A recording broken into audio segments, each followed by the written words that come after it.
Boa noite, irmãos. Que a graça e a paz do Senhor esteja sobre nós. Amém? Chamo sua atenção para darmos início ao nosso culto de louvor, de adoração ao nosso Deus.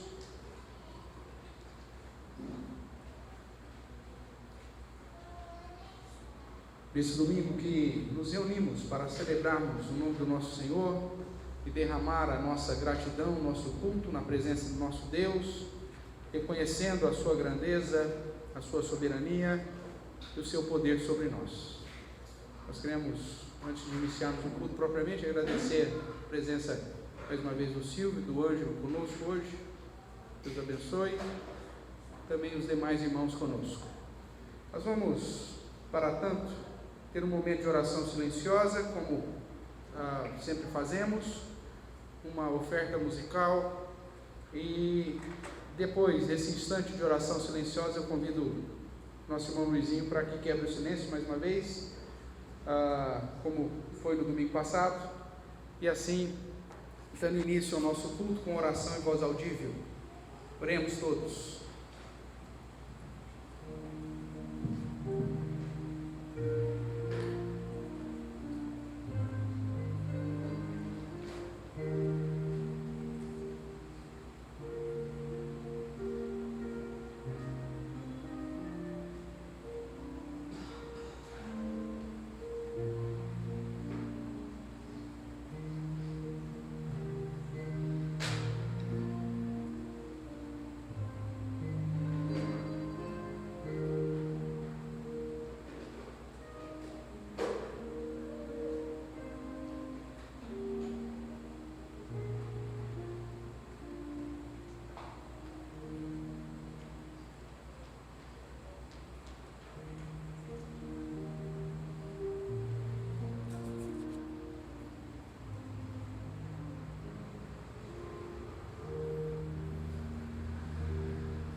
Santo, santo, santo é o seu nome, ó Senhor. O Senhor que é o Deus soberano, ó Pai, poderoso. O Senhor que é um Deus que julga todas as coisas, ó Pai, que traz à tona, ó Deus, todas as coisas. Do Senhor não se encobre nada, Pai. O Senhor conhece tudo, o Senhor governa sobre tudo, o Senhor rege todas as coisas, ó Deus. E nós agradecemos a Ti, ó Deus, por podemos prestar-lhe culto, podemos louvar ao Teu nome, ó Deus, bendizer ao Seu nome, por podemos nos reunirmos, ó Pai, como servos, como filhos seus, para render graças, louvores ao Teu santo e poderoso nome, ó Deus. Recebe os nossos louvores, ó Deus, recebe as nossas súplicas, o nosso clamor, recebe o culto que nós entoamos ao Senhor hoje, nesse momento, ó Deus. Em nome do Seu Filho amado, Jesus Cristo. Amém, Pai. Amém. Amém. Convido a igreja que abra nas suas Bíblias, no livro de Deuteronômio, capítulo 10. Vamos ler os versos 20 e 21.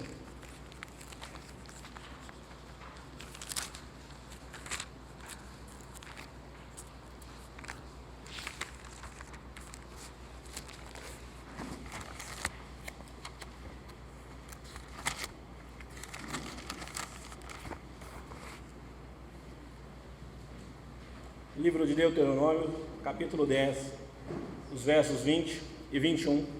Façamos toda uma só leitura, todos em uníssono, a leitura desses dois versículos da palavra de Deus. Deuteronômio 10, 20 e 21. Leiamos todos juntos. Ao Senhor teu Deus temerás, a Ele servirás, a Ele te chegarás, e pelo seu nome jurarás. Ele é o teu louvor e o teu Deus, que te fez estas grandes e temíveis coisas que os teus olhos têm visto. Amém.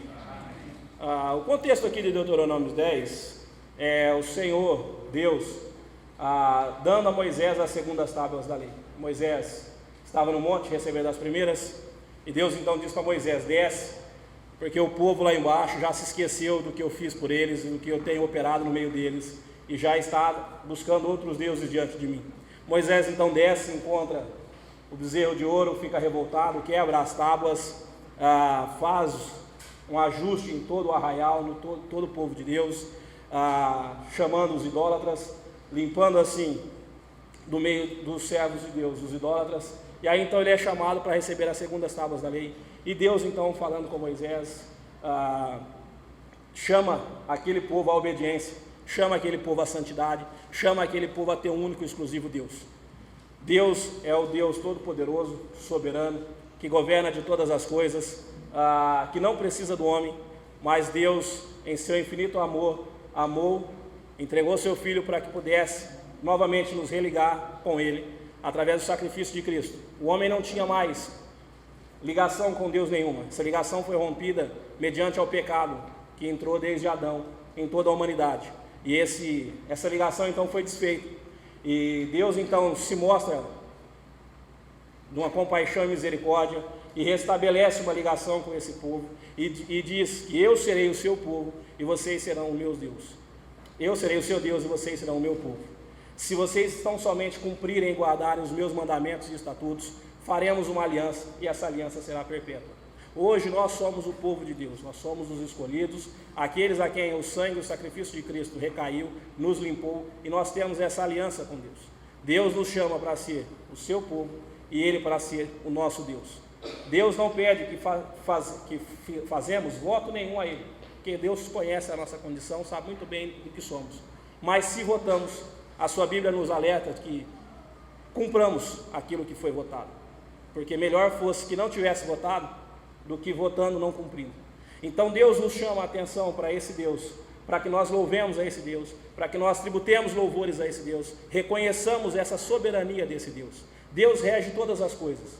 Se alguma coisa existe, a palavra de Deus fala que ela existe e se mantém firme é pelo poder da palavra de Cristo Jesus. É Ele que sustenta todas as coisas.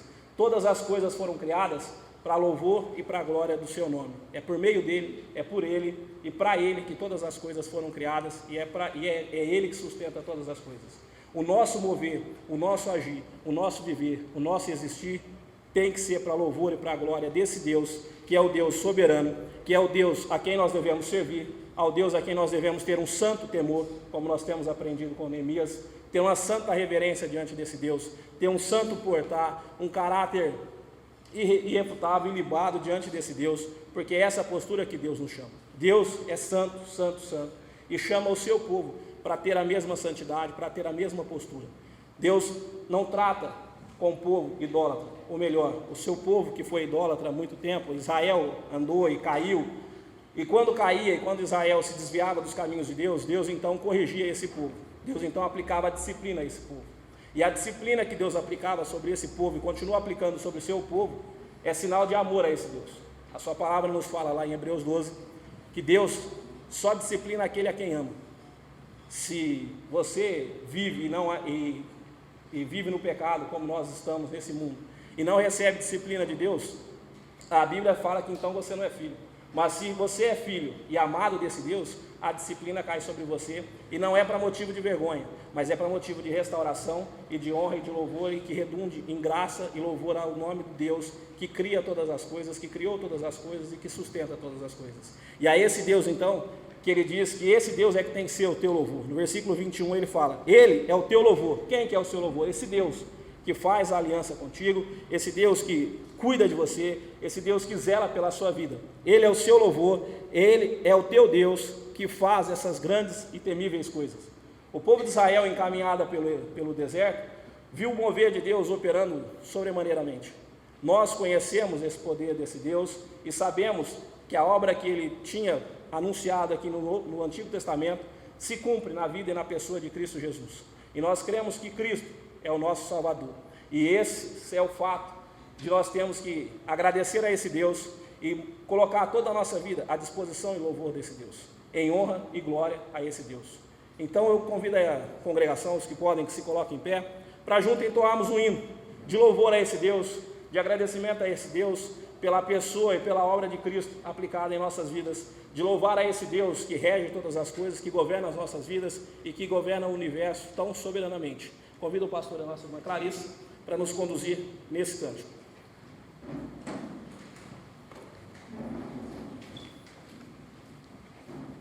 Louvemos ao Senhor comigo 42, grande amor de Deus.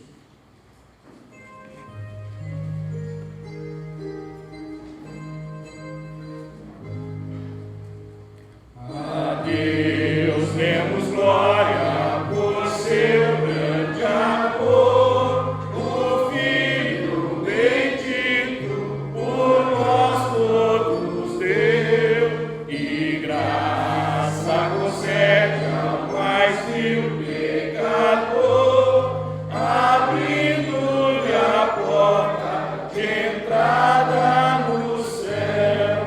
Exultai, exultai, vinde todos louvar a Jesus Salvador, a Jesus Redentor.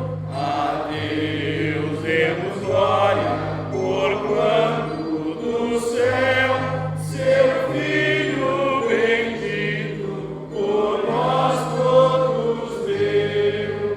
Ó graça real, foi assim que Jesus, morrendo, seu sangue por nós derramou.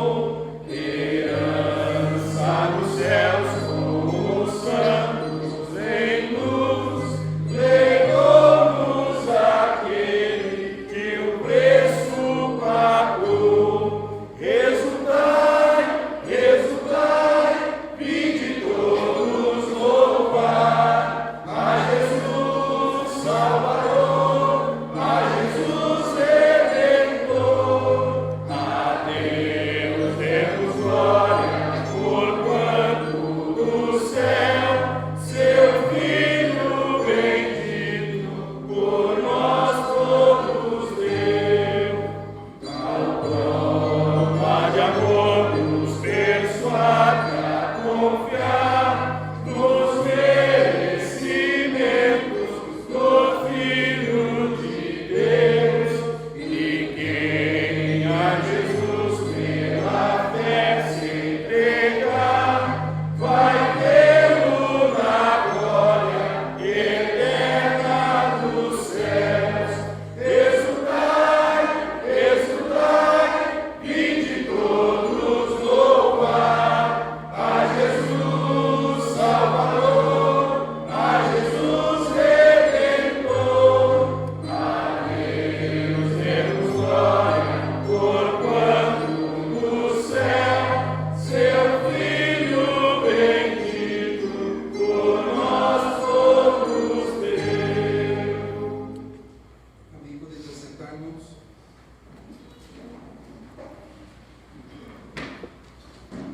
Convido a igreja ainda mais uma vez a abrir suas Bíblias no livro de Daniel, capítulo 9, os versos 8 a 10. Daniel, capítulo 9, os versos 8 a 10.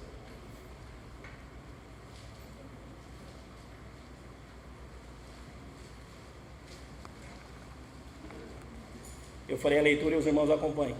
Daniel 9, versos 8 a 10. Ó Senhor, a nós pertence o corá de vergonha, aos nossos reis, aos nossos príncipes e aos nossos pais, porque temos pecado contra ti. Ao Senhor nosso Deus pertence a misericórdia e o perdão, pois nos temos rebelado contra ele, e não obedecemos à voz do Senhor nosso Deus, para andarmos nas suas leis, que nos deu por intermédio de seus servos aos profetas. Amém? Daniel, profeta do Senhor, enquanto do cativeiro da Babilônia, e Daniel aqui tendo a visão do que deveria acontecer nos fins do tempo. Então Daniel ora ao Senhor pelo seu povo. A história nos conta, a Bíblia nos conta que Israel foi levado cativo pela Babilônia pela sua muita transgressão, pelos seus desvios dos mandamentos e estatutos do Senhor. O Senhor então aplica a disciplina sobre esse povo, deixando que Nabucodonosor sitiasse, tomasse, derribasse os muros da cidade de Jerusalém, e que ainda assim derrubasse o templo de Jerusalém, que era, como o profeta Ezequiel chama, as delícias dos olhos daquele povo. Israel se orgulhava, Jerusalém se orgulhava por possuir o templo do Deus vivo, do Senhor Altíssimo, e achava que por ter o templo na sua cidade nada lhe aconteceria. O Senhor então preservaria mediante toda a sua transgressão e toda a sua iniquidade. E o Senhor então trata com aquele povo e diz que enquanto não se arrepender, não seria restaurada a sua cidade. A Bíblia nos conta que Israel todo então se converte, todo então se arrepende, busca o arrependimento no Senhor, e Daniel é um dos que pede ao Senhor esse perdão pelos pecados de toda a nação. Daniel aqui no seu texto diz que A nós cabe o corar de vergonha diante de Deus pelos nossos pecados, transgressões e iniquidades cometidas. E a Deus, na sua infinita misericórdia, nos perdoar através do sacrifício de Cristo Jesus. Nós não temos merecimento nesse sacrifício, nós não temos merecimento em receber o sacrifício, o sangue, o lavado, o sangue regenerador de Cristo, a justificação por Cristo Jesus. Mas Deus, na sua infinita misericórdia e compaixão, com que nos amou, então, aplica essa justificação em nós através do sacrifício de Cristo Jesus. Os méritos estão todos na pessoa de Cristo Jesus. A nós, então, nos é chamada a atenção para que nós, então, tenhamos um espírito de contrição dentro de nós, de vergonha, de repulsa, de renúncia a esse pecado, a essa iniquidade. Que nós, então, nos afastemos, renunciemos, que, então, confessemos essa transgressão, esse nosso pecado ao nosso Deus. E Deus, na sua infinita bondade e misericórdia, através do sangue remidor e justificador de Cristo Jesus, aplica em nós o perdão. Mas a palavra do Senhor nos chama a atenção de que nós devemos confessar os nossos pecados. Nós devemos falar para Deus quais são os nossos pecados. Não porque Deus não conheça, não porque Deus não saiba. Deus sabe. Mas é que é doloroso para a gente tratar do nosso pecado. Reconhecer a nossa falha, reconhecer a nossa transgressão, reconhecer o nosso pecado é difícil. É dificultoso. E é exatamente esse sentido, esse sentimento de humilhação e de humildade que nós temos em reconhecer que somos pecadores e que precisamos da ação soberana de Deus sobre as nossas vidas, a nos limpar, a nos regenerar, é que Ele espera de nós. Que nós reconheçamos que Ele é Deus e que nós somos seu povo, ovelhas do seu rebanho, do seu pastoreio.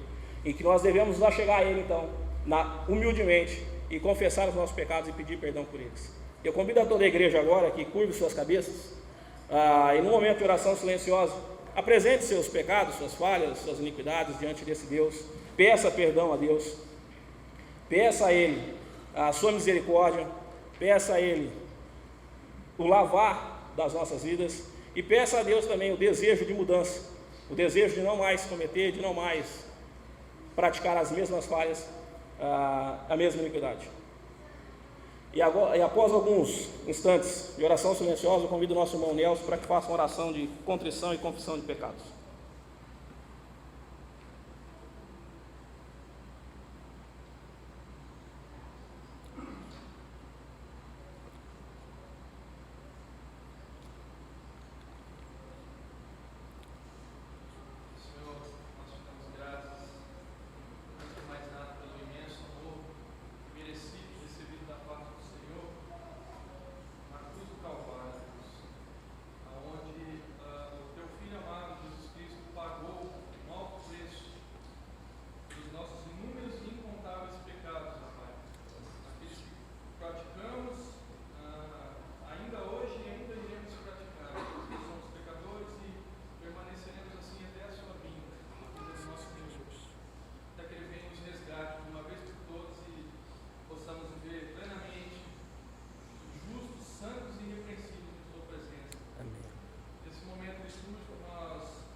Amém. Agradecidos, irmãos, gratos por essa graça, por esse favor imerecido de Deus, então louvemos o seu nome, exaltemos a esse Deus que fez, que faz maravilhas e que atua em nossas vidas e que nos sustenta pelo poder da sua mão. Louvemos a esse Deus gratos, agradecidos por tão excelente obra, por tão excelente sacrifício feito na cruz, derramando sangue, para que através dele então nós pudéssemos ter acesso a esse Deus e pudéssemos louvar hoje aqui. Convido aqueles que podem que se coloquem em pé e os da equipe do louvor, que irão nos auxiliar hoje, para então louvarmos a esse Deus.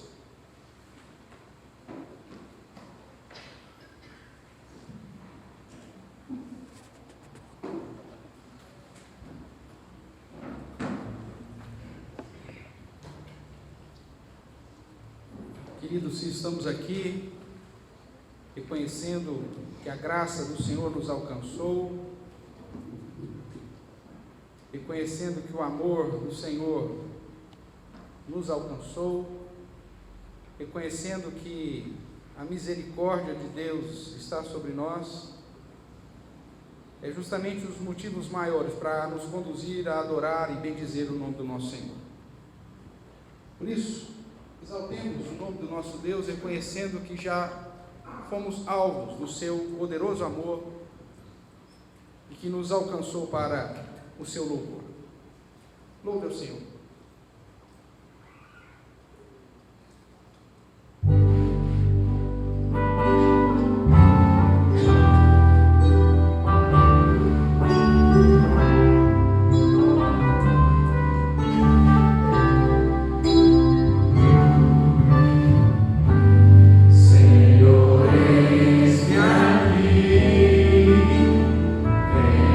Transformar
e cientes de que fomos alcançados por essa graça, por esse amor do Senhor, nos resta apresentar a Ele o desejo sincero do nosso coração em adorá-lo, não segundo o nosso querer, mas segundo o que a própria palavra de Deus nos revela, do desejo de Deus para a sua adoração, e que assim, em obediência à Escritura, possamos adorá-lo em espírito e em verdade.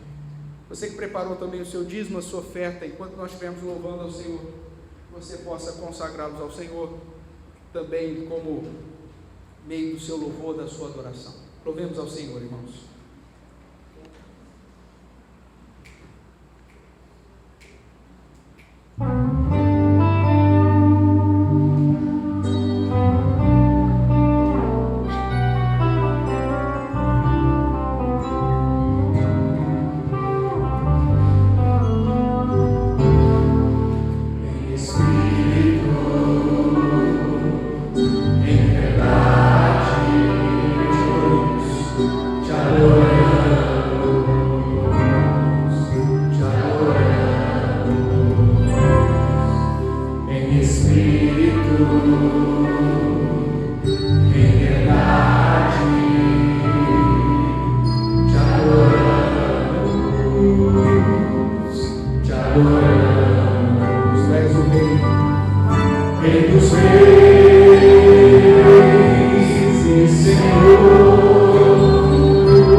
Ainda em louvor ao Senhor, declaremos o desejo sincero do nosso coração de estarmos sempre junto aos pés do Senhor, independente das circunstâncias. Adore o Senhor, renda o seu louvor, a sua adoração ao nosso Deus através desse cântico.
mas ainda é pouco, eu sei. Se comparado ao que ganhei, Declara o Senhor. não sou apenas servo, teu amigo me tornei.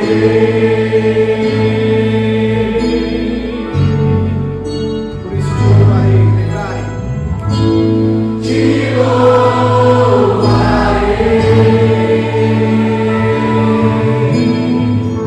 não importam as circunstâncias,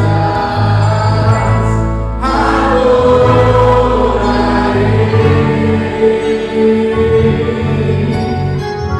somente a ti, Jesus. Declara o Senhor, perto que está. Tu quer estar junto aos teus pés,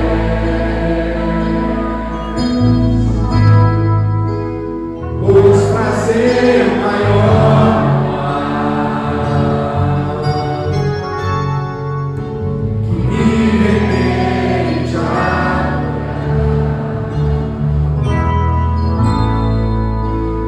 tudo que há em mim.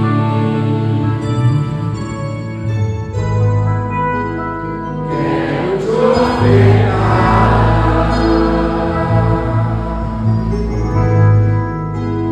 mas ainda é pouco, eu sei. Se comparado ao que ganhei, eu sou apenas servo, teu amigo me tornei.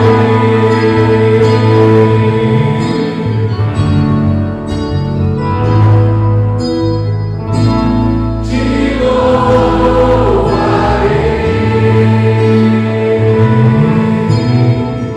não importam as circunstâncias, adorarei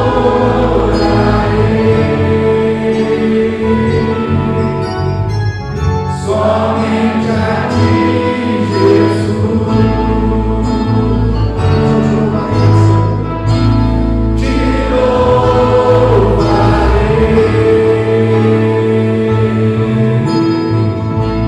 não importam as circunstâncias, te adorarei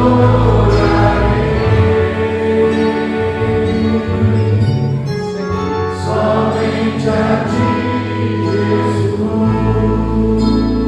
Somente a ti, Senhor. Somente a ti, Jesus.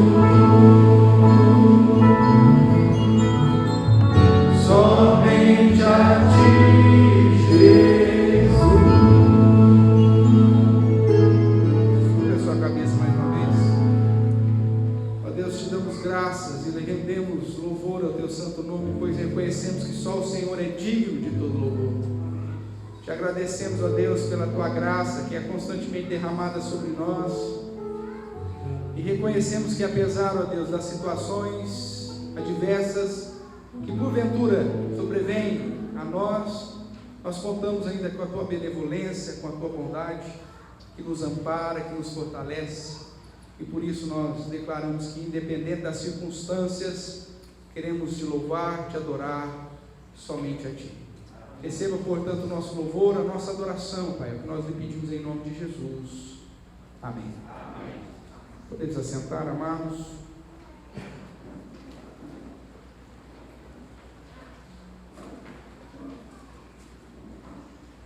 Eu convido você a abrir sua Bíblia no livro de Neemias.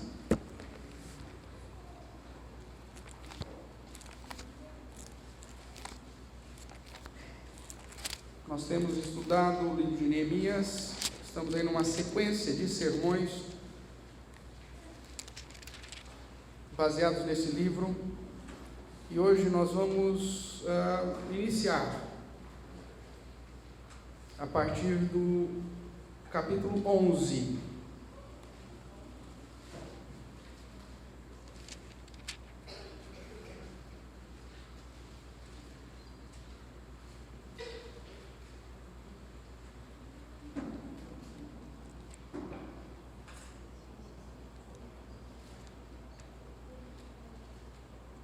Neemias, capítulo 11, nós vamos ler os 2 primeiros versos, e depois, conforme formos caminhando, nós vamos lendo aí os demais versos, considerando que muitos desses versos são a citação dos nomes das pessoas que estavam envolvidas aqui com a situação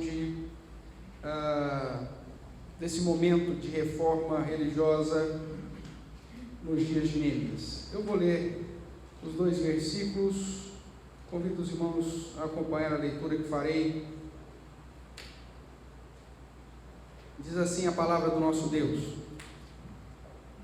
os príncipes do povo habitaram em Jerusalém, mas o seu restante deitou sortes para trazer um de 10 para que habitasse na santa cidade de Jerusalém, e as 9 partes permaneceriam em outras cidades. O povo bendisse todos os homens que voluntariamente se ofereciam ainda para habitar em Jerusalém. Vamos orar mais uma vez? Pai querido, nós louvamos o Teu santo nome pela leitura da Tua palavra e também pelo privilégio que o Senhor tem nos dado de estudarmos o livro de Neemias durante essas últimas semanas. Te agradecemos também, ó Deus, porque através desses estudos o Senhor tem falado ao nosso coração, tem transformado, ó Deus, a nossa vida e nos ensinado um pouquinho mais a respeito do Teu querer. Que hoje experimentemos a mesma coisa, que através da ação do Teu Santo Espírito o Senhor nos edifique, nos dirija e nos conduza a estarmos mais perto de Ti. Usa-me segundo a Tua bondade, e apesar de mim mesmo, fale ao coração dos Teus filhos, das Tuas filhas, que o Senhor hoje trouxe neste lugar. É o que nós lhe suplicamos em Cristo Jesus. Amém. Amém, queridos? Irmãos, como nós já mencionamos, nós temos estudado aí o livro de Neemias e começamos uma sequência de sermões, mais especificamente depois do capítulo 8, onde temos tratado sobre os princípios para que haja uma reforma religiosa em sua vida, ou princípios para que você experimente uma revitalização, ou princípios para que você seja avivado ou experimente um avivamento vindo da parte do Senhor. E nós partimos do pressuposto que todos, mesmo que tenham passado já pela conversão, ou seja, todos os crentes, em algum momento podem se afastar de Deus, podem se afastar da instrução do Senhor. Por isso, então, faz-se necessário esse processo que é chamado na história de reforma religiosa, onde, através da ação do próprio Deus, Ele chama o seu povo de volta para si e para a sua palavra. Nós sabemos que esta ação de Deus é uma ação que obedece os seus próprios princípios, que obedece a sua própria revelação, e que não é fruto de um desejo puro, simples e independente do coração de Deus, do coração do homem em relação a Deus, mas muito pelo contrário, tem que ser produzido pelo próprio Deus. Nós vimos que, portanto, as tais reformas religiosas, ou revitalizações, ou avivamentos, sempre ocorreram no meio do povo de Deus, em todo o tempo. Nós já fizemos um trabalho mostrando que desde o período do Antigo Testamento, passando pelo período após o término da revelação especial de Deus, sempre, em todo o tempo, há a ação de Deus produzindo reformas religiosas no meio do seu povo. Deus age no coração do seu povo, gerando essa revitalização. Nós já vimos que para que haja uma reforma religiosa, nós já estudamos isso recentemente, é preciso, primeiro, retorno às Escrituras. Nenhuma reforma religiosa vai acontecer na sua vida, nenhum avivamento, nenhuma reaproximação de Deus se dará independente das Escrituras. A Bíblia é a revelação especial de Deus, é a palavra de Deus, e é por meio dela que Ele revela o seu querer a nós, e portanto, nenhuma reforma religiosa estará divorciada do retorno às Escrituras. Vimos também que dentro desse processo, aqui no livro de Neemias, onde estamos usando como base para essa manifestação dessa reforma religiosa, que vemos que é a mesma que ocorre tanto em Josias, em Ezequias e em tantos outros momentos na história. O segundo princípio para que isso seja uma realidade em sua vida é que é preciso haver um arrependimento sincero em seu coração. Uma vez que a palavra confronta a nossa vida e nos apresenta a vontade de Deus para nós, ela exige de nós que creiamos nessa palavra e ao mesmo tempo nos arrependamos, nos derramemos diante do Senhor com arrependimento sincero. E na última semana, nessa sequência, nós vimos que além do retorno às Escrituras, além do arrependimento sincero, para que a reforma religiosa seja realizada em nossa vida, seja como instituição ou seja individualmente, é preciso que nós ou entremos ou renovemos a nossa aliança com Deus. E nós trabalhamos isso na semana passada, no capítulo 10 de Neemias, e convidamos você a renovar uma aliança com Deus. Isso nós já trabalhamos, e eu quero pontuar aí aquilo que nós já tratamos, até se porventura você se esqueceu, ou por algum momento você não anotou, ou até perdeu um dos dias aí, para que você possa ter bastante claro nesse próximo slide aí, todos os pontos que nós trabalhamos. Quando tratamos do primeiro princípio, para que ocorresse a reforma religiosa no seu coração, que é o retorno às Escrituras, nós dissemos que para que isso seja uma realidade, para que as Escrituras estejam envolvidas com a sua vida, você tem que ter acesso a ela. Você precisa ter a Bíblia nas suas mãos, você precisa estudá-la, não tem como. Você precisa receber instrução clara e sistemática a respeito das Escrituras. Alguém que te explique, alguém que te ensine, como foi nos dias de Neemias. Os escribas, os sacerdotes, os levitas saíam e ensinavam claramente ao povo aquilo que estava sendo lido na lei do Senhor. E por isso a igreja se faz um instrumento tão importante na vida do crente. Por isso os estudos de quinta-feira são tão importantes. Por isso os estudos da escola dominical se transformam em algo tão importante. E se você não tem acesso a isso, irmão, você está, de certa forma, rejeitando o primeiro princípio para que Deus transforme a sua vida, para que Deus renove o seu coração, para que Deus realize uma reforma religiosa no seu coração. E além de ter acesso a ela, receber instrução clara e sistemática sobre ela, é óbvio que você precisa crer nela, ou seja, deixar ser confrontada pelos ensinos, pelas exortações dela. Porque não basta simplesmente ler e estudar a Bíblia se ela não confronta a minha própria existência. Dessa forma você terá um retorno às Escrituras, de modo que o princípio da reforma religiosa comece a atuar no seu coração. Depois, quando tratamos do arrependimento sincero, nós vimos que o arrependimento sincero é demonstrado através, primeiro, de um desejo pela consagração. Ninguém se arrepende sem querer melhorar. Geralmente é assim. Quando há um desejo pela mudança, pela consagração, então faz-se necessário o arrependimento. E é isso que nós trabalhamos. E não apenas esse desejo, mas esse desejo que te conduza a confessar também claramente os seus pecados a Deus.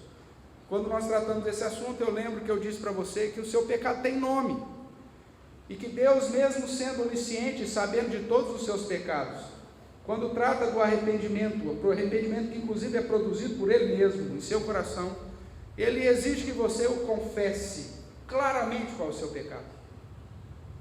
Todas as vezes que vemos personagens bíblicos em arrependimento, nós vemos todos se arrependendo de modo claro, especificamente pelo pecado próprio.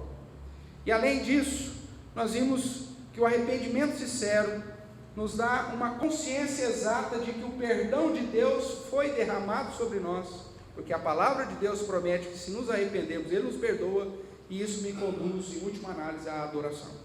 Isso nós vimos em Neemias, capítulo 9, com o povo passando por essa experiência. Na semana passada, quando tratamos do entrar em aliança, ou do renovar da aliança com Deus, nós vimos que para entrar em aliança com Deus é exigido de você, primeiro, uma atitude corajosa, porque fazer aliança com Deus não é nada fácil.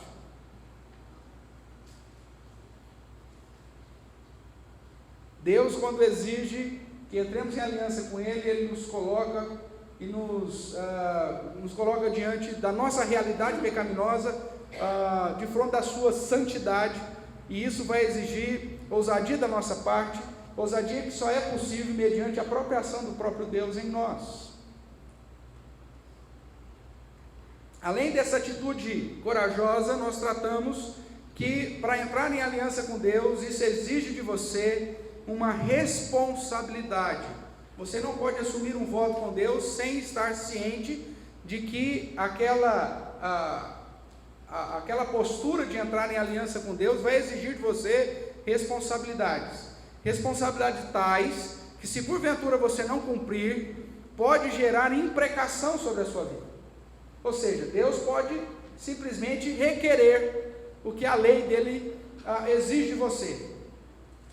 Se você obedece, Ele promete ser Deus abençoador. Se você o desobedece, Ele também diz que vai te disciplinar. Inclusive disse um pouco sobre isso no momento litúrgico aí da contrição. Então, para entrar em aliança com Deus, você tem que saber que isso vai exigir de você uma responsabilidade. E por fim, um compromisso verdadeiro.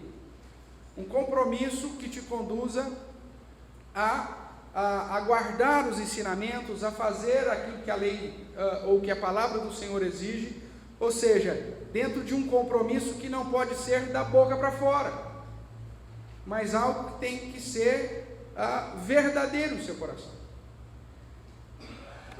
Hoje, nós vamos caminhar em nossa sequência aí de sermões, estudando, ainda baseado em Neemias, sobre o quarto princípio para que haja uma reforma religiosa em sua vida. Mas antes de entrarmos propriamente, eu quero que você esteja atento, que nós vamos utilizar 2 capítulos.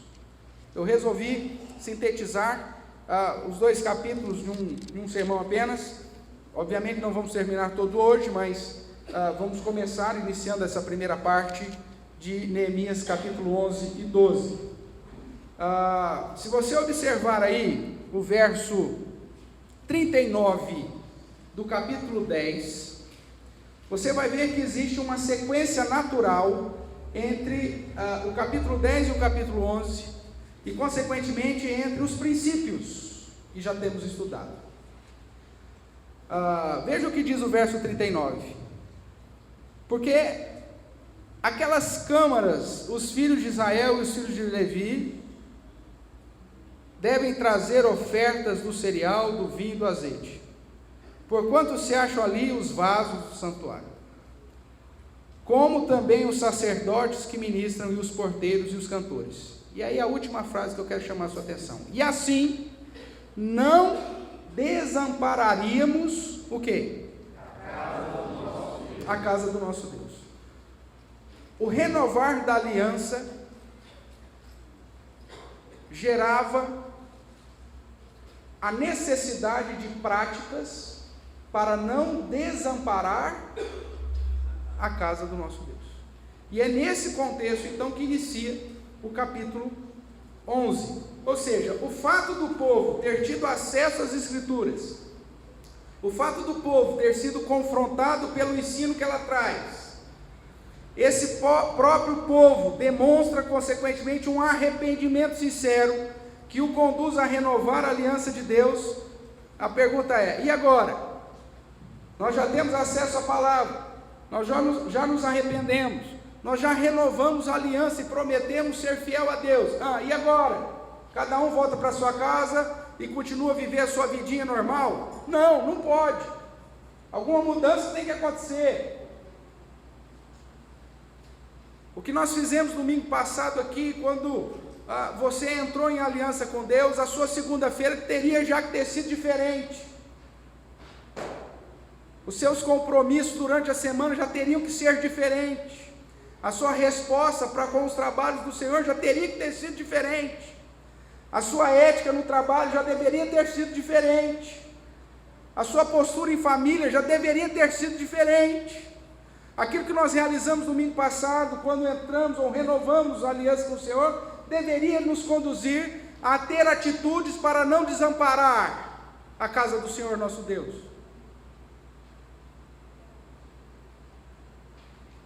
Mas o que você fez? Eu não sei o que você fez, mas Deus sabe. Agora, o povo de Neemias estava consciente disso. Olha, se nós renovarmos a aliança com o Senhor, alguma coisa vai ter que mudar.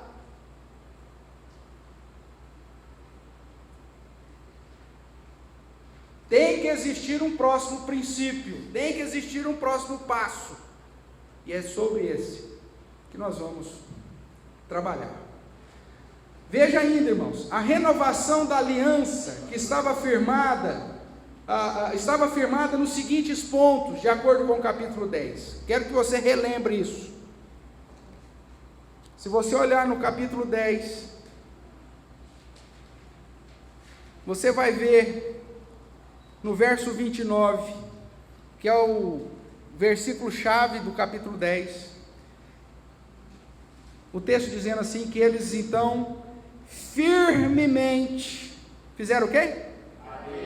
Aderiram a seus irmãos, seus nobres convieram numa imprecação e num juramento. Nós trabalhamos com essas expressões semana passada, e aí aqui era o renovar da aliança, e essa renovação da aliança estava firmada, portanto, nos seguintes pontos que seguem aí,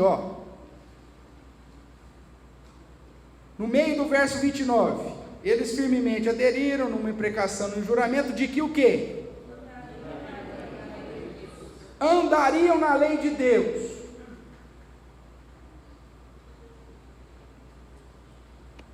E que foi dada por intermédio de Moisés, seu servo. O que mais?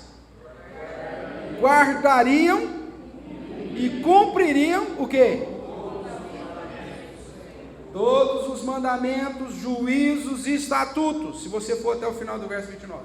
Então estou colocando aqui no slide para você acompanhar. Renovar a aliança com Deus, ou fazer uma aliança com Deus, no capítulo 10, significava que eles estavam declarando de uma maneira responsável, verdadeira, corajosa, de que andariam na lei do Senhor, de que guardariam e cumpririam todos os mandamentos e estatutos. Verso 30 e 31 vai dizer: de que não dariam as suas filhas aos povos da terra, não tomariam as filhas deles para seus povos, e de que, trazendo os povos da terra no dia de sábado qualquer mercadoria e qualquer cereal para venderem, não comprariam deles no sábado, nem no dia santificado, e de que no ano 7º abririam mão da colheita e de toda e qualquer cobrança. Ou seja, que eles seriam fiéis numa prática de santidade, de consagração, de separação. Separariam o dia santo, não fariam comércio no dia de sábado, não quebrariam a aliança na perspectiva de casar com mulheres estrangeiras, e nem dariam suas filhas a homens estrangeiros, dentro de uma perspectiva do Antigo Testamento. Ou seja, eles prometiam serem fiéis no casamento, no dia do Senhor e na relação social que a lei previa. E no verso 32, ele diz assim: também sobre nós pusemos preceitos, impondo-nos cada ano a terça parte de um ciclo para o serviço da casa do nosso Deus. E aí que entra as ofertas, a oferta de manjar, os pães da proposição, as ofertas dos holocaustos dos sábados, das festas de lua nova, das festas fixas, as ofertas para o sacerdote, as ofertas da lenha, as primícias verso 35, as primícias de todas as árvores frutíferas, a consagração dos primogênitos, do primogênito do gado, as primícias da massa. Verso 37, os dízimos da nossa terra. Ou seja, eles tinham dito que nessa renovação da aliança, eles também seriam fiéis na consagração e na dedicação dos serviços religiosos, e tudo que a lei previa, as festas solenes, as ofertas e os dízimos. Irmãos, entrar em aliança com Deus não era algo fácil, e ainda não é hoje. Por isso você precisa estar atento, mas em especial para aqueles que estavam aqui domingo passado e que entraram ou renovaram a aliança com o Senhor, nós nos comprometemos basicamente a isso.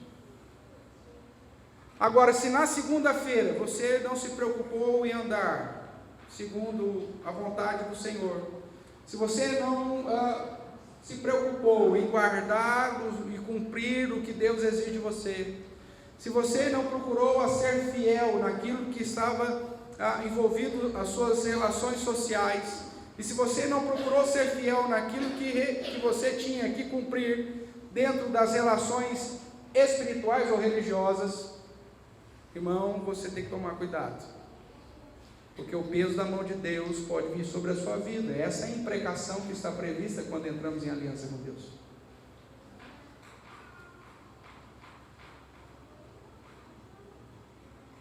O povo teve consciência de que renovar a aliança com o Senhor, depois de arrepender e depois de ter o retorno às Escrituras, exigia uma mudança na vida deles. Eles sabiam que por ter entrado em aliança ao Senhor, eles não poderiam desamparar a casa do seu Deus. Logo, o próximo princípio deveria estar ligado aos anteriores e ser suficiente para que as obrigações assumidas fossem cumpridas. Para não abandonarem a casa do nosso Deus, como eles afirmaram, além do compromisso assumido na renovação da aliança, era necessário atuar, agir, ou seja, praticar a aliança. E eles tinham um problema sério. Jerusalém ainda estava vazia. Os muros já haviam sido restaurados, o templo já havia restaurado, mas poucas pessoas habitavam. Nós vimos isso em alguns capítulos anteriormente, que fala justamente que, apesar do término do muro, a cidade ainda estava vazia. Como manter um calendário religioso, litúrgico, na cidade onde está o templo ou na igreja, se não há pessoas? Como cumprir a aliança que eles acabaram de renovar com o Senhor, se não tem os meios, os recursos, tanto humanos quanto financeiros, para a manutenção dos holocaustos, para a manutenção das ofertas, para a manutenção dos sacerdotes, para a manutenção dos levitas e de todas as outras áreas importantes para o funcionamento da casa do Senhor? Esse era o grande problema que eles tinham. Assumimos uma aliança com Deus e agora temos que dar um jeito de organizar a nossa agenda, de organizar as nossas finanças, de organizar as nossas emoções, de organizar as nossas famílias, para que a gente tenha condições de suprir aquilo que nós prometemos fazer. Eu renovo uma aliança dizendo: Senhor, eu quero estar em aliança contigo, de andar segundo a tua palavra. Só que aí começou a segunda-feira, eu nem li a Bíblia, nem o versículozinho que eu mando de devocional para você lá no grupo do WhatsApp, você falou: isso aqui eu já conheço. Você não tirou nem 3 segundos para ler aquele negócio. Você se comprometeu a fazer uma aliança com o Senhor, de andar e mudar a sua perspectiva, mas você continuou chegando atrasado no seu trabalho,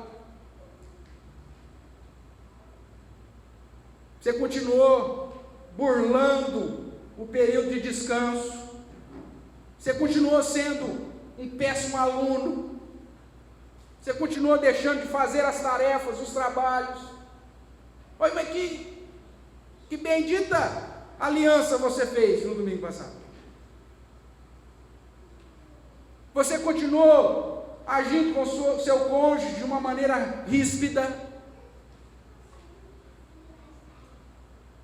Você não fez absolutamente nada para colocar as suas continhas em ordem?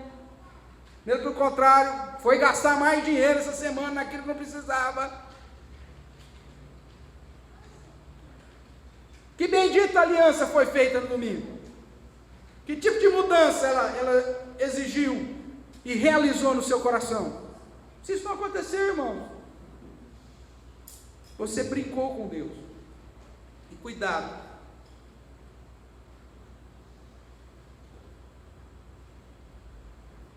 Você assumiu o compromisso de se achegar mais a Deus, e eu não te vi aqui quinta-feira. E eu não te vi aqui no domingo pela manhã. E eu não te vi postar nada em relação aos pedidos de oração que eu compartilhei no grupo. Você ficou alienado. Que bendita aliança você fez com Deus, irmãos. E talvez alguns estejam pensando, ufa, que bom que eu faltei domingo passado. Isso recai sobre a sua vida da mesma forma, porque você é crente, você se diz discípulo de Cristo, consequentemente, as responsabilidades de uma aliança está sobre a sua vida também. E aí?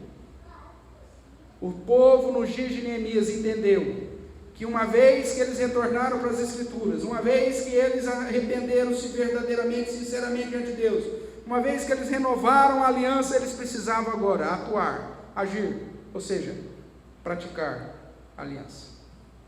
E agora sim, desse modo chegamos ao quarto princípio, que eu chamo de disposição para servir a Deus.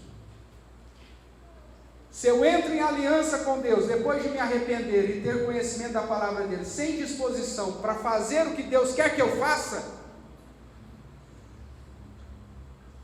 é uma aliança sem propósito. Se eu quero que Deus seja o Deus da minha vida, o Deus da minha família, que Ele seja a fonte da minha proteção, a fonte da minha salvação, mas eu não estou disposto a realizar a vontade dEle, que bendita aliança é essa?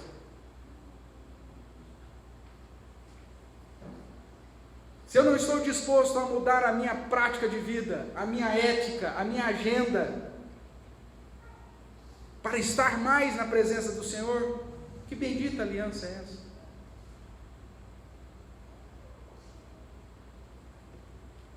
O quarto princípio para que haja uma reforma religiosa na sua vida é disposição para servir.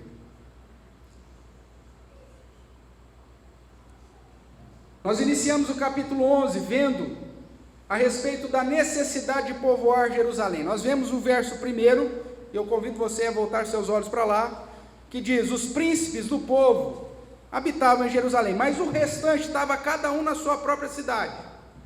Não havia gente suficiente para que a manutenção da casa do Senhor nosso Deus fosse realizada. Eles precisavam de uma estratégia para povoar.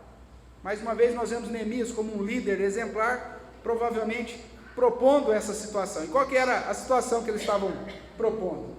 Nós vamos aqui fazendo um sorteio de cada cidade, de cada grupo de 10 famílias, nós vamos tirar uma para vir morar em Jerusalém. Essa era a proposta. É isso que nós lemos aqui no capítulo 11, verso 1. Ok? Então nós vamos lá. Os muros já estavam reconstruídos,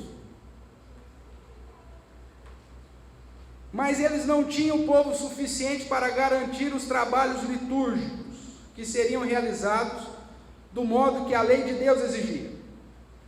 Veja uma coisa interessante no verso 1. Os príncipes do povo habitavam em Jerusalém, mas o restante deitou sortes para trazer um de 10 para que habitasse no quê? É um dos únicos momentos que Jerusalém recebe esse título, da Santa Cidade de Jerusalém. E certamente o escritor não pôs isso à toa. Porque quando o povo refaz ou renova a aliança com o Senhor e se separa para Deus, não só o povo se torna separado e santo do Senhor, mas aonde eles vivem também se torna dessa forma. Com a renovação da aliança que você fez semana passada, irmãos, a sua família deixou de ser simplesmente uma família, mas a santa família. Essa igreja deixou de ser simplesmente mais uma igreja, mas assumiu uma perspectiva de uma igreja separada para o Senhor. Era essa visão que o povo tinha sobre Jerusalém, sobre a cidade onde estava o templo, e essa tem que ser a sua visão sobre a sua família, sobre essa igreja como família do Senhor. E eles então começam a se organizar para providenciar aquilo que precisava ser providenciado, para não desamparar a casa do nosso Deus, como é dito na última frase do capítulo 10.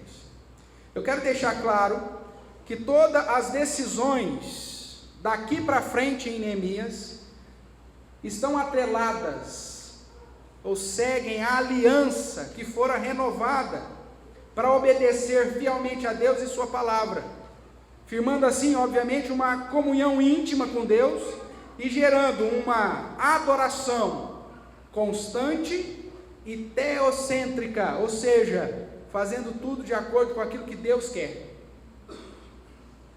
A partir do momento que eles entram em aliança, eles então agora começam a se preocupar para que todas as decisões sejam decisões que glorifiquem a Deus, que exaltem a Deus e que demonstrem que Deus é o centro da vida deles. É o que deveria ter acontecido na segunda-feira, quando você levantou depois do culto, do último culto de domingo, onde você renovou ou firmou a aliança com o Senhor. As suas decisões precisam ser tomadas agora diante dessa nova realidade. Eu estou em aliança com Deus, então eu não posso mais fazer a minha vontade, eu não posso mais decidir segundo o meu próprio coração, eu não posso tomar decisões simplesmente seguindo a inclinação da minha própria cabeça, mas agora eu tenho uma aliança com Deus, e a vontade dele deve prevalecer sobre a minha. O que eu vou fazer, o que eu vou comprar, o que eu vou falar, aonde eu vou investir, com quem eu vou conviver, agora não é uma decisão mais individualizada tua, mas deve ser, todas essas decisões serem tomadas na presença do Senhor, com quem você assumiu uma aliança. Não é assim que acontece no casamento? Quando você entra em aliança com alguém? Se você casa e continua querendo viver a vida de solteiro, o que vai acontecer? Vai ser um fiasco, meu amigo. Se você casa e continua gastando o dinheiro do jeito que você acha que você deve gastar, sem consultar o cônjuge, vai dar problema. Toda vez que você entra em aliança, exige uma responsabilidade, uma mudança. Agora, quanto mais uma aliança com Deus. Veja, todas as decisões daqui para frente estão firmadas, fundamentadas nessa aliança. Sendo assim, irmãos, o capítulo 11 começa dizendo que algumas atitudes foram tomadas para permitir que as atividades exigidas na lei, referente ao compromisso com Deus e o seu trabalho litúrgico, fossem assegurados. Como eu já disse, eles precisavam repovoar Jerusalém. E a primeira atitude, portanto, referia-se ao repovoamento de Jerusalém. Depois vemos atitudes relacionadas às atividades que seriam desenvolvidas dentro do contexto litúrgico, e por fim a postura do povo diante de tudo isso. O desejo real, ou a disposição para servir, era essencial para continuar experimentando a reforma religiosa. Se eles parassem apenas na renovação da aliança e não fizessem absolutamente mais nada, a história deles também não experimentaria absolutamente mais nada em relação ao poder de Deus, a transformação de Deus, o renovo de Deus e as bênçãos de Deus. Irmão, se você entrou em aliança com Deus, isso exige que você dê o próximo passo, que é a disposição para servir a Deus. E nós vamos tratar de como que você pode demonstrar essa disposição para servir a Deus. Como que o povo demonstrou esse desejo real para servir. O exemplo do povo de Neemias vai se tornar modelo para nós, ok? Então, hoje nós vamos começar a tratar sobre isso. A postura que o povo teve, que demonstra que eles estavam dispostos em servir. Nós vemos, portanto, que a disposição para servir a Deus, ela foi demonstrada em primeiro lugar, com uma subdivisão aqui, pela postura de aceitação voluntária para servir. E apesar de ser aparentemente claro, porque nós lemos aí, né, no verso 1 e 2, deitou sortes para trazer uma família de cada 10 para habitar em Jerusalém. E o verso 2 vai dizer o seguinte: o povo bendisse todos os homens que o quê? Se ofereciam ainda para habitar em Jerusalém. Só que essa palavra voluntária, traduzida por voluntariamente aqui, ela tem um sentido diferente daquele que nós entendemos primariamente sobre algo voluntário. E nós vamos trabalhar um pouquinho para entender isso. O que significa, dentro da disposição de servir, ter uma aceitação voluntária? Vamos lá. Como eu disse, existem duas palavras-chave, ou duas expressões, né, porque foram traduzidas como expressões, nesses dois versículos, que servem para referendar a afirmação que para você ter uma disposição para servir a Deus, é preciso ter uma aceitação voluntária. Veja, ter uma aceitação voluntária é diferente de ser voluntário.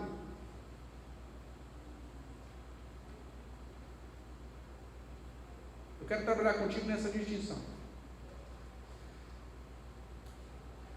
A liderança não chegou lá nos dias de Neemias e falou assim: pessoal, nós temos que repovoar Jerusalém. Essa é a nossa dificuldade, senão não dá para a gente funcionar o templo. Quem quer morar em Jerusalém? Não foi isso. Se fosse isso, seria simplesmente uma atitude voluntária. Não. Eles estavam tão temerosos diante da renovação da aliança que fizeram com Deus, que eles não queriam tomar nenhuma atitude se não tivesse a certeza que tal atitude vinha da parte de quem? Da parte de Deus. Por isso deitaram sorte. Só que deitaram sorte com um coração inclinado a aceitar o que a sorte determinara. É nesse sentido que eles tiveram uma aceitação voluntária. Todos eles se mostraram subjugados à vontade de Deus. Olha, nós precisamos repovoar Jerusalém. Ótimo. Todos aqui assumiram uma aliança com Deus. Só que ninguém quer se colocar à frente de Deus. Nós queremos saber quem que Deus quer que more aqui. Só que aqueles que forem sorteados têm um coração já totalmente inclinado para aceitar. Porque sabe que no deitar sortes ou no sorteio estava sendo expressado soberanamente a vontade de Deus. E eles tinham temor na perspectiva: se eu manifesto que eu quero morar lá, e se não for a vontade de Deus para mim? Se eu estiver me colocando num lugar que Deus não me quer, eu não posso viver isso. Eu tenho uma aliança com Deus. Eu quero que Deus dirija a minha vida. E todos se colocaram submissos a isso, ou sujeitos a isso. Tanto que no sorteio não tinha aquele sim. Foi sorteado a família tal. Não tinha lamento.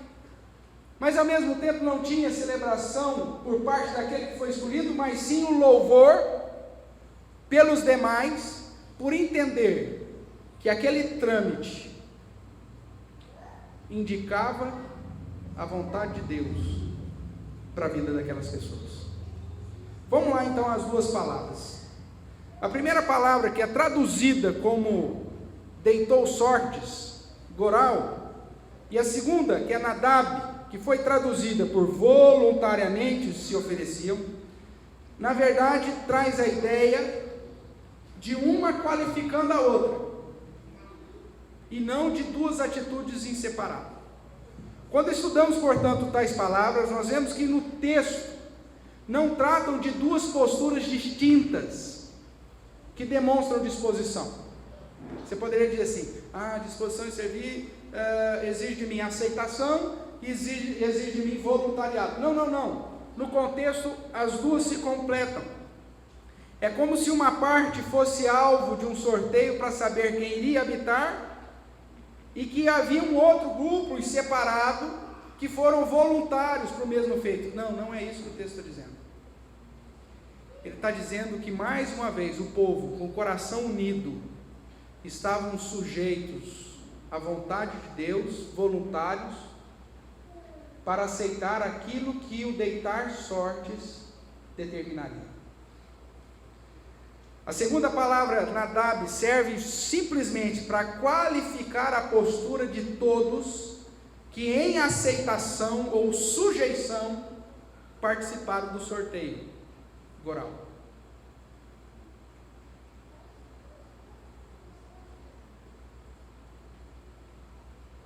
Para você entender de modo claro, nós que somos membros de uma igreja onde o governo é representativo, apesar de estar debaixo da soberania de Deus, nós elegemos os líderes da própria igreja através de uma assembleia onde cada membro, em plena comunhão com a igreja, acima de 18 anos, pode eleger, votar em outro irmão. Só que acontece muitas vezes isso na igreja. Todo mundo vem para a assembleia, porque é uma obrigação. Começa-se a eleição. Aí, como é uma igreja livre, onde as pessoas indicam os seus próprios nomes, apesar que alguns conselhos não fazem isso, mas aqui nós fazemos assim. Você então indica lá o irmão Zé não sei das quantas. Vamos para o pleito, e a igreja elege o Zé não sei das quantas. Aí o pastor faz aquela bendita pergunta: meu irmão, o senhor aceita? E o Zé não sei das quantas faz o quê? Eu agradeço a igreja, mas eu não posso. Maldito!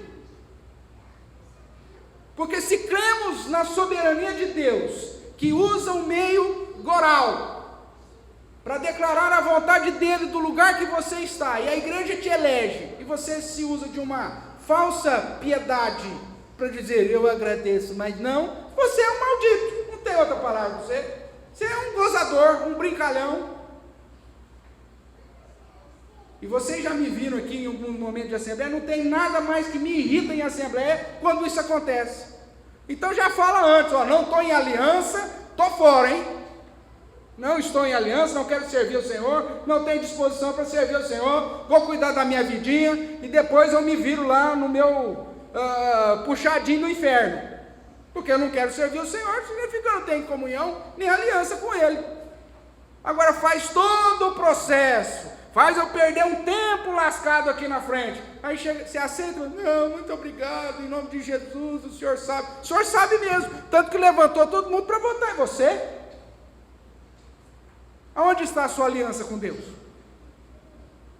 Ou você não crê que Deus usa a voz dos seus irmãos e soberanamente para dizer para você qual que é a vontade que Ele tem para a sua vida?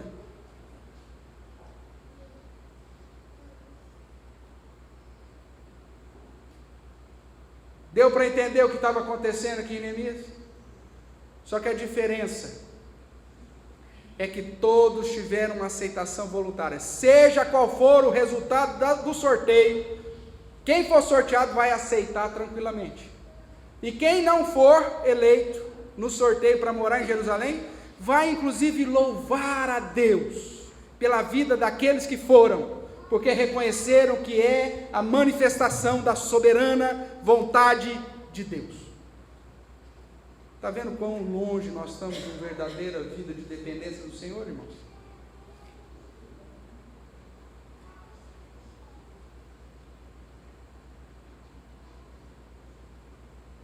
Essa postura deles aqui comprova que eles estavam vivendo o meio de uma reforma religiosa. O deitar sortes era um meio muito comum na antiguidade para decidir sobre qualquer coisa, e mais especial entre o povo de Deus, que acreditava na soberania de Deus sobre tudo e todos, ainda mais. Marque aqui Neemias 11, vá comigo lá para Provérbios, capítulo 16, o verso é de número 33. Só para você entender como que funcionava a cabeça daquele povo, do judeu de um modo especial.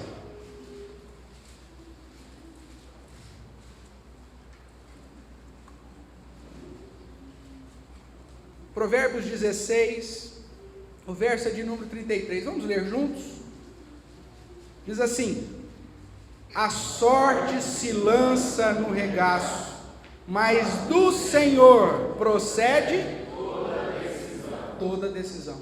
Eles entendiam que eles podiam até mesmo, eles iam no terreiro lá e jogavam as pedrinhas dele lá para saber quem que era o modo deles lá, e eles sabiam, nós jogamos a sorte aqui, mas a decisão, inclusive da sorte, é uma decisão vinda da parte de Deus. Se eu não acredito que Deus é soberano, inclusive tudo isso, então estou fora. O povo de Israel entendia que mesmo quando eles faziam um sorteio para decidir qualquer coisa relacionada à vida espiritual do povo de Israel, e eles usaram isso em vários momentos, eles tinham a plena convicção de que aquilo se tratava de uma decisão vinda da parte do Senhor. Voltando aqui para Neemias, irmãos, nós vemos, portanto, que esse verso 1 e 2 mostra que havia uma disposição de todo o povo para servir, sabendo que no deitar sortes, para decidir de cada grupo de 10, uma família que viria habitar em Jerusalém, estava sendo manifestada nada mais, nada menos do que a vontade de Deus. Assim, nós aprendemos um ensino majestoso sobre a disposição para servir, que é o quarto princípio para que haja uma reforma religiosa na sua vida. E o ensino é esse: se estou de fato disposto a servir a Deus, eu preciso aceitar, ser submisso, estar inclinado voluntariamente sobre o local que Deus me quer, e não onde eu quero.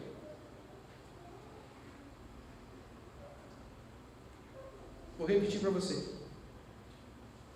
Quando eu entendo que a disposição para servir é o quarto princípio para que haja reforma religiosa na minha vida,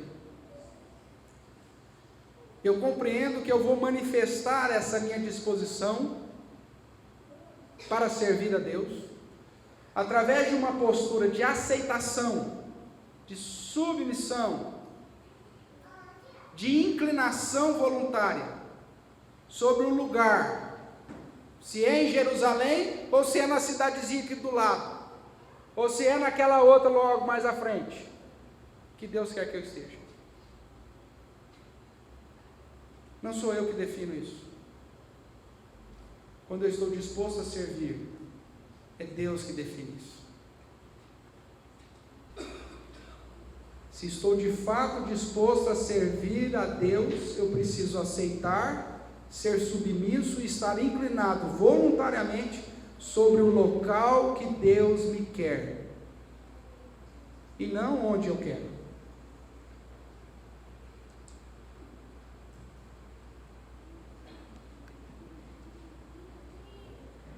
Essa postura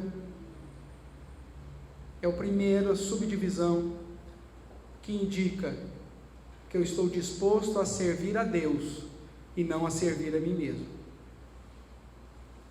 que é o quarto princípio para que Deus age de modo a produzir uma reforma religiosa no seu coração.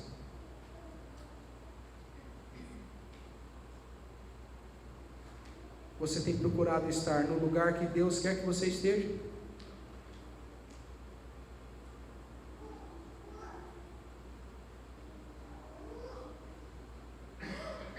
Você reconhece que a igreja é voz de Deus para dizer para você o lugar que Deus quer que você esteja? Olhando para um contexto de igreja, talvez você possa perguntar: pastor, eu sei que é aqui, mas existem vários lugares aqui dentro.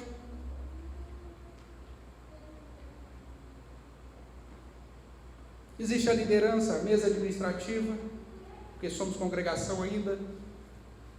Exige o trabalho da sociedade, exige a equipe de louvor, exige o pessoal dos hinos, ou seja, tem vários lugares dentro desse ministério. E talvez o seu desejo seja mas a pergunta é: qual o lugar que Deus quer que você esteja? E será que você está disposto a aceitar, a ser submisso, a estar inclinado voluntariamente para estar nesse lugar que Deus quer que você esteja e não no lugar que você gostaria?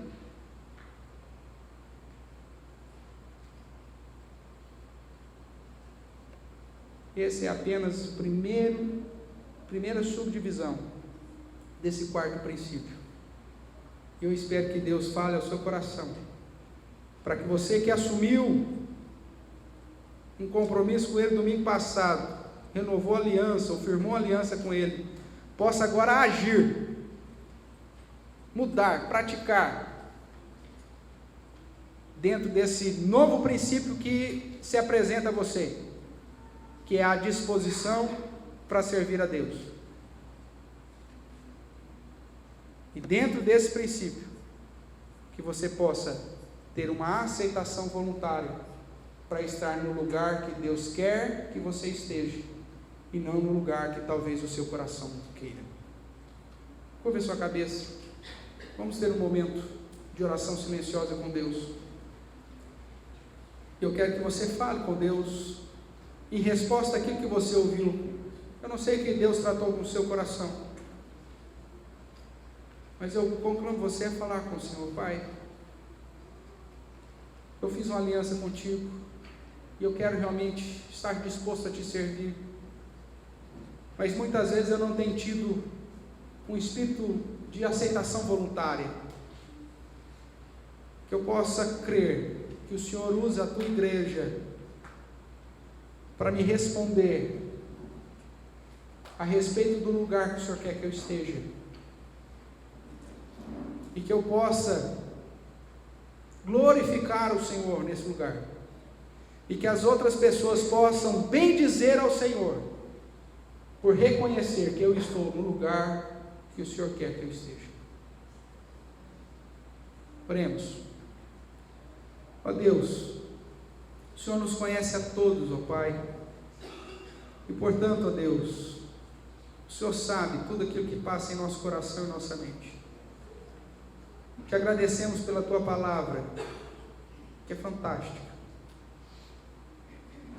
e clamamos, ó Deus, que temos sim o desejo sincero de ver o Senhor agindo em nosso coração, de modo a produzir uma reforma religiosa em nossa vida.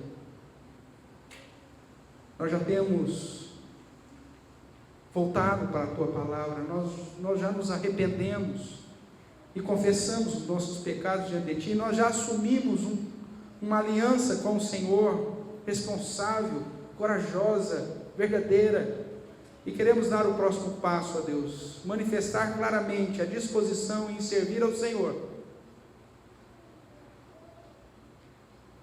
e isso através de uma postura que demonstre uma aceitação voluntária da nossa parte, para estar no lugar que o Senhor quer que estejamos. É o que nós lhe suplicamos, Pai, no nome santo e poderoso de Jesus. Amém. Amém, querido. Nós vamos louvar ao Senhor. Eu convido aqueles que podem a se colocar em pé com o hino 312 do nosso Inário Novo Cântico.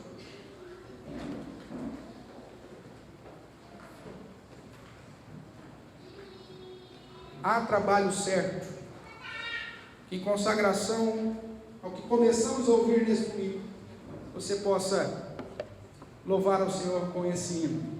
Hino 312 do Inário Novo Cântico, há trabalho certo.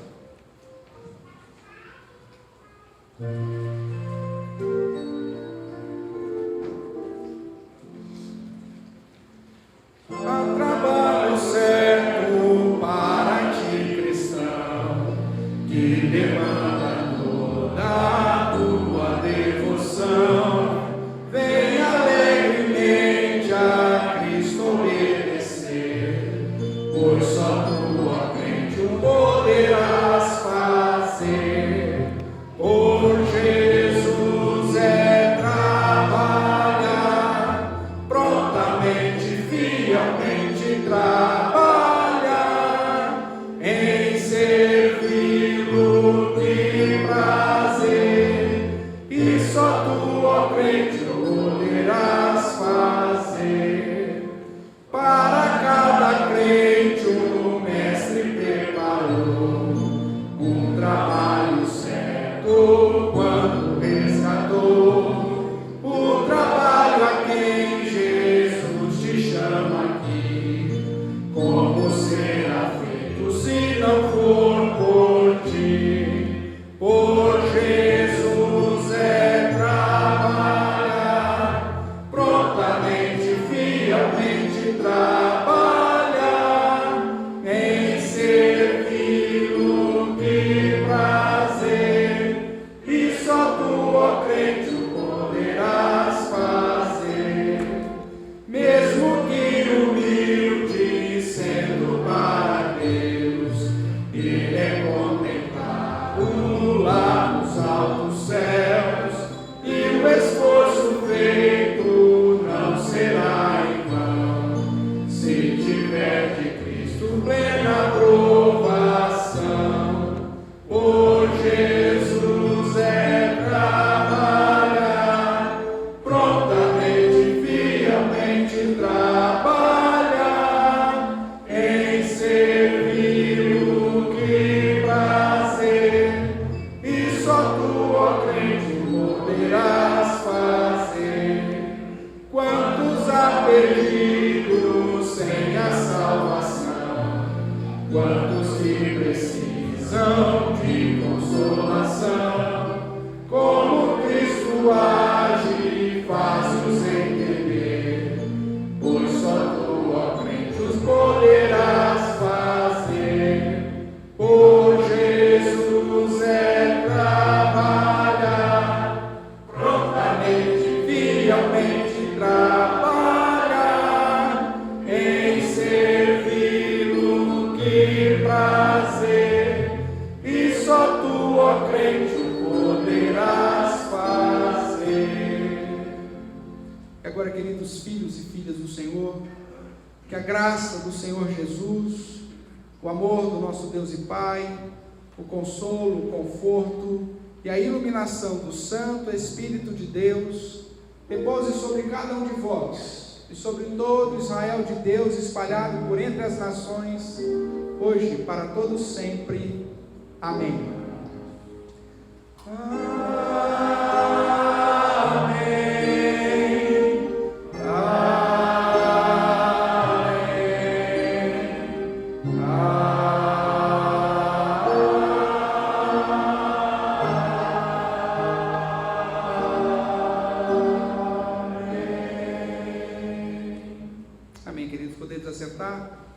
Nosso culto chegou ao final. Quero agradecer a sua presença. Antes de nos despedir, eu quero cumprimentar em especial o Henrique, está aí conosco, junto com a Janaína, é isso? E a pequena Yasmin e a Lorena. Sejam bem-vindos mais uma vez conosco. Possam voltar sempre. Deus abençoe ricamente. E também a Jéssica, é isso? Deus abençoe a primeira vez, Jéssica. Você vem aqui? Seja muito bem-vinda. Deus abençoe. Queridos, você tenha uma semana abençoada. Que você possa glorificar a Deus no seu dia a dia. Dê um abraço gostoso quem está do seu lado. Não deixe de cumprimentar aí os nossos visitantes. Ide em paz, que Deus te acompanhe.